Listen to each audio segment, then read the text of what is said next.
자, 오늘 영상은 LG 에너지 솔루션입니다. 이제 상장한 지 30거래일 정도가 지났고요.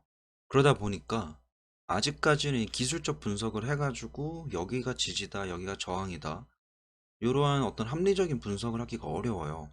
그래서 차트적인 내용 말고 다른 내용을 조금 더 많이 준비를 했습니다. 그래도 일단 차트적으로 지금의 상황이 과거부터 얼마나 일이 있었고 30일 동안 어떤 움직임을 가져왔는가 이런 것만 잠깐만 말해 볼게요.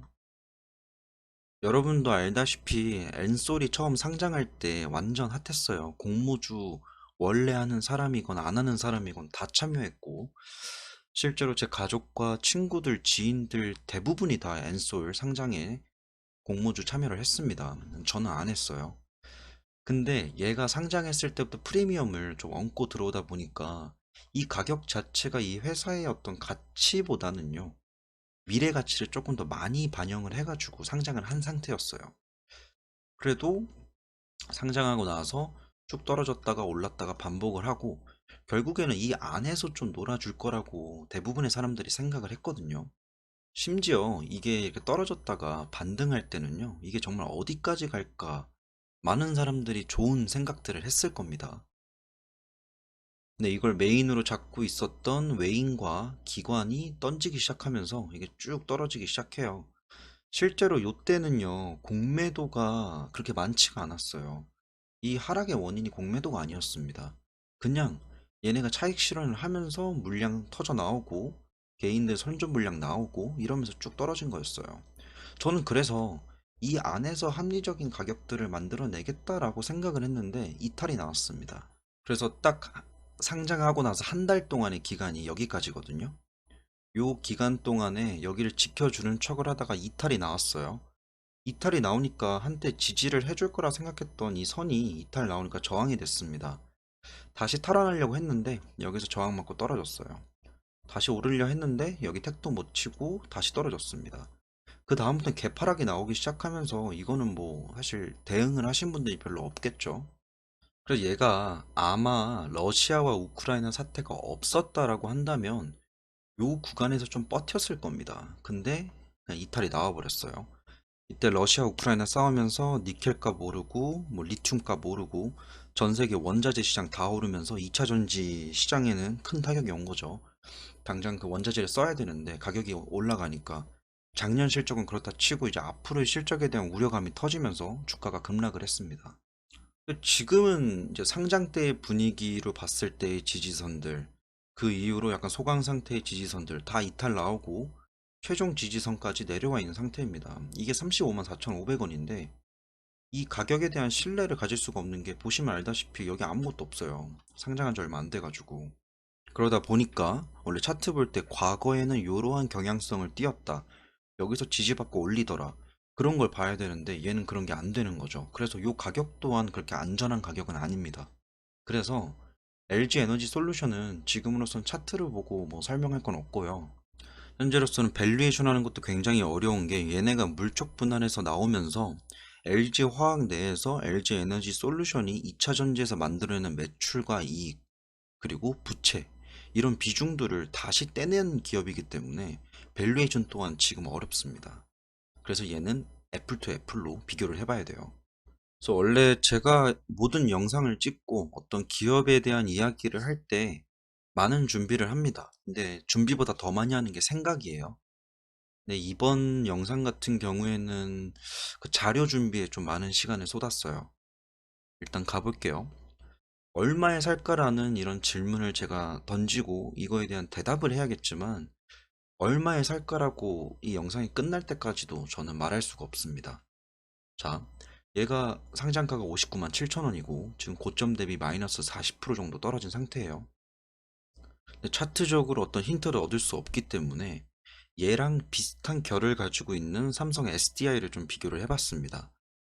LG 에너지 솔루션이랑 뭐 다른 에코프로비엠이던 LNF건 비교하면 저는 그 기업들을 좀 파놨기 때문에 비교하기 편하겠죠. 근데 그 규모의 차이가 있습니다.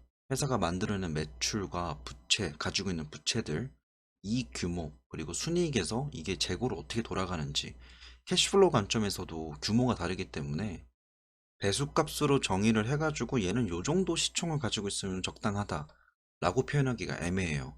그렇기 때문에 얘랑 어느 정도 비슷한 규모를 가지고 있고 결이 조금 비슷한 삼성 SDI를 가져와 봤습니다. 근데 뭐 재무제표 보실 줄 아는 분들은 알겠지만 이렇게 딱 놓고 보았을 때는 삼성 SDI도 그리 저평가 기업이라고 말할 수는 없지만 뭐 성장주로 따지면 이 정도면 적당하다고 저는 생각을 합니다. 근데 삼성 SDI랑 LG 에너지 솔루션을 애플 투 애플로 이렇게 비교를 해보면요. 얘가 다시 재조명돼요. 그러니까 삼성 SDI가 굉장히 이렇게 보니까 싸 보인다 라고 생각이 들더라고요.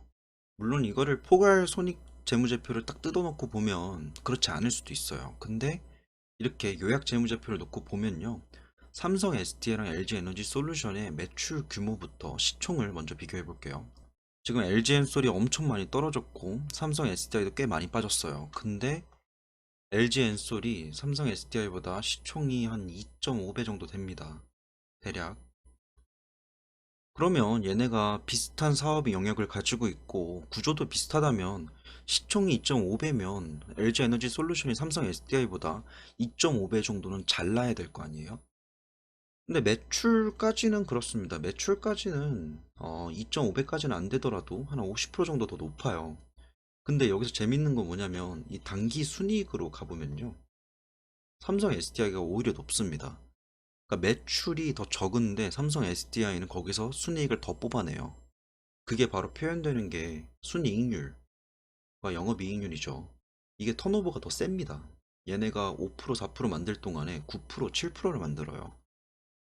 이 말은 즉슨 같은 매출을 만들더라도 삼성 SDI가 지금 하고 있는 사업 자체가 조금 더 효율적으로 굴러가고 있다라고 표현되는 거죠. 이걸 조금 더 어렵게 표현하면요. 이걸 턴오버 레이시오라 그래요. 내가 투입한 재고와 투입한 재고에서 만들어지는 매출에서 실질적으로 비용 다 빼고 나서 내가 얼마나 남기는가. 내가 얼마의 매출을 올렸냐가 아니라 거기서 얼마만큼 남겨 먹었느냐가 중요한 거잖아요. 그래서 실제로 여러분들이 그 백종원의 골목 식당을 가봐도 맛을 어떤 클리닉을 해주기도 하지만 재료를 너무 과하게 많이 쓰거나 아니면 재료를 너무 낭비하거나 이러면 그걸 줄여가지고 매출을 극대화 시켜주잖아요. 그런 같은 이치입니다. 똑같이 팔아도 더 많은 부가가치를 만들어내는 거죠. 지금 이렇게 보면 삼성 SDI가 LG 에너지 솔루션보다는 더 턴오버가 높습니다. 자, 여기까지는 약간 수평 수직적인 관점으로 봤잖아요. 근데 이거를 저는 밴드 차트를 조금 더 좋아해요. 그래야지 업종 평균 대비 얘네가 어느 정도의 PER을 가지고 있고 PBR은 어떤 상태인지 이런 걸 볼 수 있기 때문에 단순하게 숫자로만 비교하는 게 아니라 이거를 밴드 차트로 표현을 하면 이렇게 됩니다. 여기서 그냥 보실 때 이해해야 되는 거는 주황색과 보라색과 초록색과 빨간색이 있잖아요. 위에 갈수록 PER이 높은 겁니다. PER 기준이 높은 거예요. 위에 갈수록 고평가로 생각하시면 되고요. 주황색 아주 고평가, 보라색 고평가, 초록색 저평가, 빨간색 아주 저평가 이렇게 그냥 보시면 됩니다. 그렇게 놓고 봤을 때는 LG 엔솔은 상장했을 때 아주 고평가 상태에서 지금 고평가 국면으로 접어들고 있는 거죠. 꽤 많이 빠졌잖아요. 삼성 SDI는 상장한 지 오래됐기 때문에 이 차트에서 보면 얘는 2018년까지만 해도 그 2차 전지로서 그렇게 크게 부각되지 않은 상태였어요. 시장 테마가 세게 오지 않았을 때였어요. 그러다 보니까 수정 주가 대비 16.2배 정도 아주 저평가 상태에서 계속 이렇게 흘러왔습니다. 빨간색, 초록색, 보라색 요 사이를 왔다 갔다 했죠. 그러다 2020년 3월을 기점으로 코로나 때문에 주가가 하락을 하고 그 이후부터 재평가 받으면서 주가가 보라색, 그러니까 어느 정도의 고평가 수준으로 성장주로서 이런 전성기를 누렸던 거죠. 잠깐 여기 올라갔었는데 그 이후 다시 이탈 나오고 지금 현재는 저평가와 아주 저평가 사이에 있습니다. 저는 그래서 오히려 LG 엔솔 좀 영상 준비하면서 삼성 SDI를 다시 보게 됐어요. 삼성 SDI를 새로 한번 파야 될 정도로 이거 생각보다 괜찮은데 라는 생각이 좀 들었습니다. 근데 이렇게만 보면 사실 이해가 안 가니까 이거를 겹치게 보려고 제가 따로 만들었어요. 그러면 LG 엔솔이 여기 위치해 있고 정확히는 여기죠. 여기랑 삼성 SDI 여기죠. 이 둘 간의 간격이 있습니다. 그러니까 아까 실적으로 딱 놓고 보았을 때는 물론 이제 PER 말고도 볼 수치는 되게 많아요. 근데 이런 어느 정도 성장 단계가 도달한 기업들 같은 경우에는 PER처럼 약간 원초적인 그런 지표들이 오히려 더 분석하기 편합니다. 이렇게 놓고 봤을 때 얘네 둘이 간격이 있습니다. 그럼 이렇게 말을 하고 있는 거죠. LG 엔솔과 삼성 SDI 이 갭의 차이는 너가 내려오든 내가 올라가든 아니면 중간에서 만나건 하자. 이게 돼버립니다. 그러니까 이거를 그냥 딱 떼놓고 보면요. 지금 얘네 둘이 이렇게 얘기하고 있는 거예요. 너가 비싸잖아. 너가 싼 거야, 임마. 중간에서 만나자. 여기가 제일 합리적인 가격이라고 저는 생각을 하거든요. 근데 그렇다고 LG 엔솔이 이렇게까지 떨어져야 되냐? 아니면 삼성 SDI가 갑자기 서 급등을 해야 되냐? 얘가 급등하는데 얘는 가만히 있을까요? 이런 딜레마에 빠집니다. 네, 앞서 설명드렸듯이 이거는 PER 차트 기준이잖아요. 근데 PER의 구성 요소를 보면요. 프라이스 어닝 레시오입니다. 가격과 이익을 나눈 거예요. 그럼 여기서 가장 바람직한 방향은, 가장 이상적인 방향은요. 삼성 SDI가 지금 저평가 국면에 있으니까 여기까지 올라와 주는 거고, LG 엔솔도 떨어지지 않고 여기서 놀아주는 거죠. 근데 그렇게 하려면 삼성 SDI 관점을 일단 제쳐두고요. LG 엔솔 관점에서 어떠한 상황이 나와야 되냐? 자, 여기서 가장 중요한 내용이 있어요. LG 엔솔이 지금 고평가 국면에 있다. 여기가 저평가 국면에 있다라고 이 밴드 차트에서는 설명할 수 있잖아요.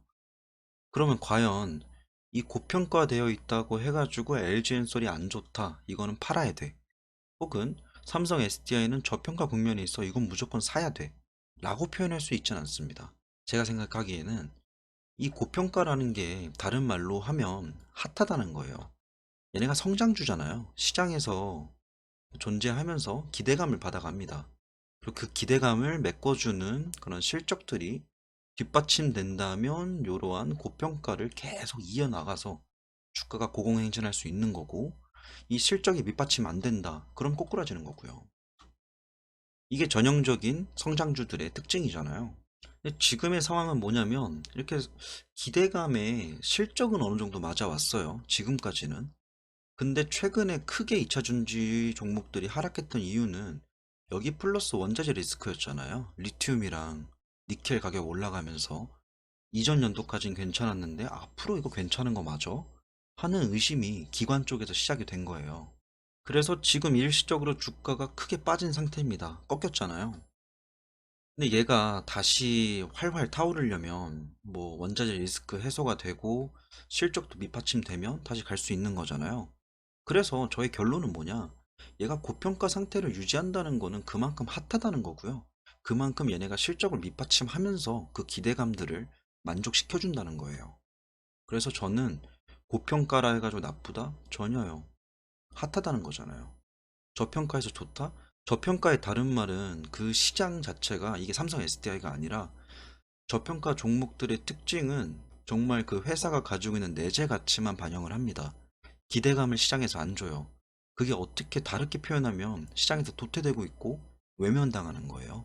그래서 저는 이게 어떤 구도로 가는 게 제일 좋다라고 보냐면 얘가 여기로 올라오고 얘가 여기까지 떨어지고 뭐 이게 그냥 기계적으로 생각하면 옳겠죠. 근데 제가 볼 때는 이 둘이 이 원자재 리스크가 해소가 된다면, 그리고 지금 테슬라가 원하는 그 통배터리로의 전환에 얘네 둘이 잘 적응을 한다면 둘 다 같이 이렇게 올라가면서 요 안에서 놀 수 있겠다.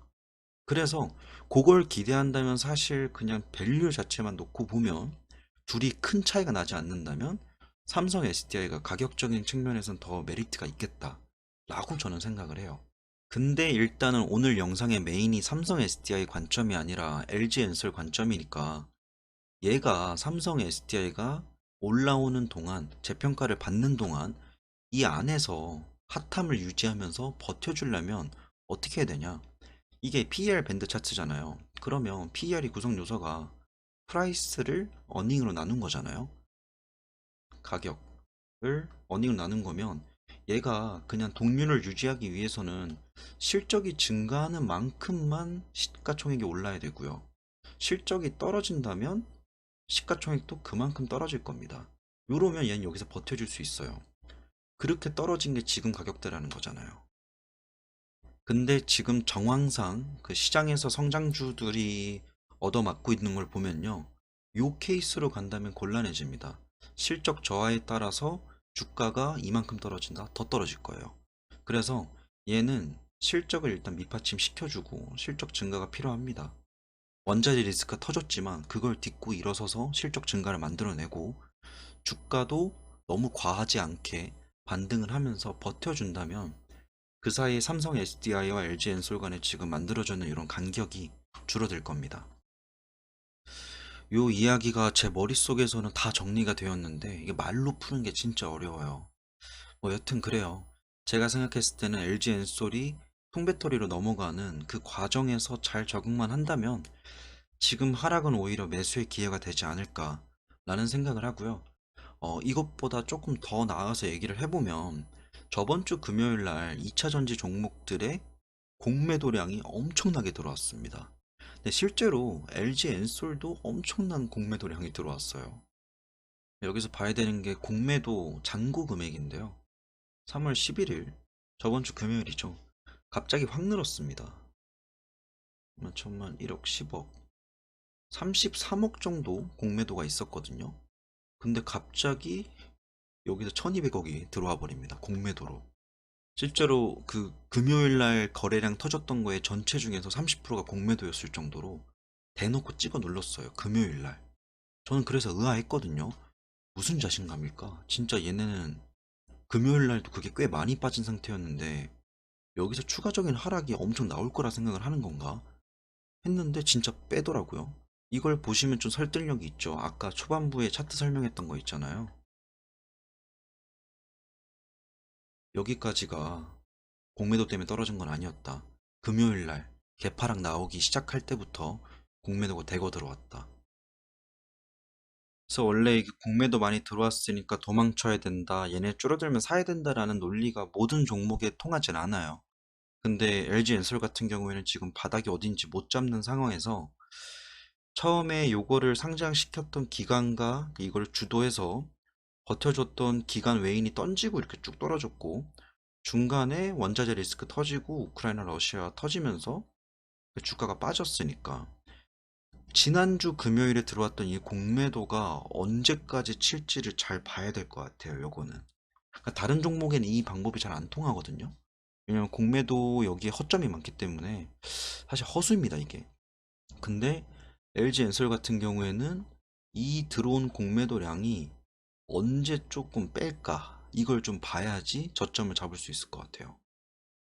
그래서 공매도 잔고 수량을 보는 게 제일 맞긴 한데 이 잔고 수량이 이틀의 갭이 있습니다. 그러니까 이게 좀 말이 안 되거든요.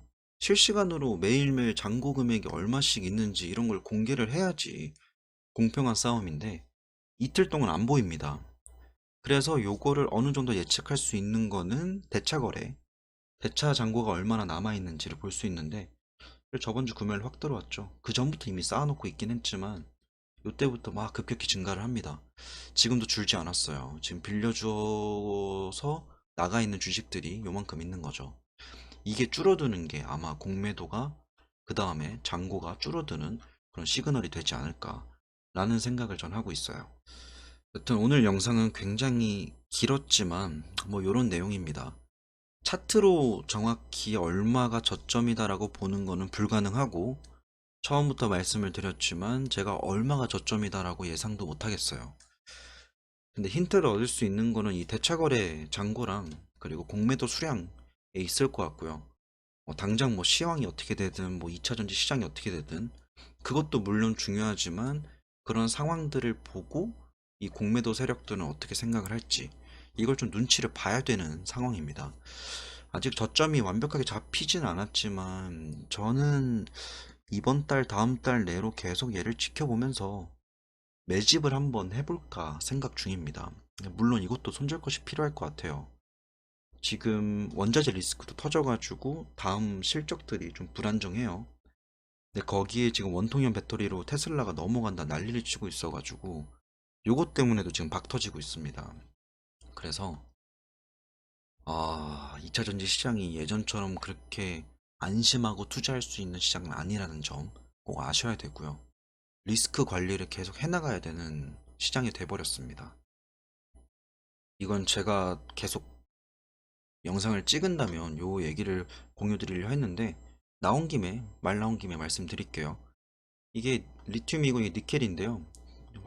엄청 많이 올랐어요. 진짜 뭐 9월달, 작년 9월달 기준으로는 거의 4, 5배 올랐거든요. 니켈이.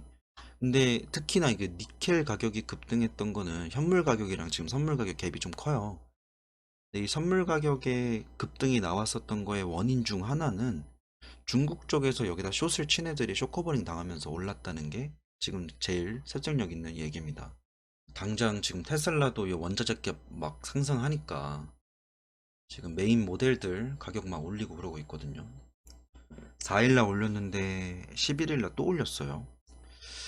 그래서 얘네가 그거에 대한, 그 원자재에 대한 의존도를 최대한 낮추려고 2018년에도 얘네가 자체 제작한다 했었거든요. 근데 그거는 아마 안 하지 않을까. 굳이 얘네가 이렇게 발표만 하면 밑에 있는 회사들이 다 열심히 연구해가지고 서로 경쟁해가지고 가격 경쟁력 차지하려고 더 싸게 더 좋은 제품 내놓는데 굳이 지네가 할 필요는 없거든요. 근데 여튼 이것 때문에 지금 박 터집니다. 지금 파나소닉이 얘네랑 계약을 맺었는데 LG 엔솔도 이거 뛰어들었고 삼성 SDI도 뛰어들었습니다. 둘 다 어느 정도의 기술력은 있는데 시장을 압도할 만한 기술력은 아직은 안 나왔어요. 그래서 좀 지켜봐야 되지 않나. 여기서 또 재밌는 거는 그 파나소닉이 일본 거라서요. 만약에 일본과 사이가 안 좋아지면 이것도 또 관련주로 올라갈 수 있지 않을까 싶은 생각이 있습니다. 여튼 그래요. 오늘 영상은 여기까지고요. 영상을 자주 찍고 싶은데 솔직히 이게 NG를 좀 많이 내고 여러 번 편집해서 올리는 겁니다. 말을 좀 많이 절어가지고요. 오늘의 영상 여기까지고요. 내용이 어렵겠지만 좀 헷갈린다, 아니면 뭐 잘못된 내용이 있다 하면 댓글로 적어주시면 답변 드리겠습니다.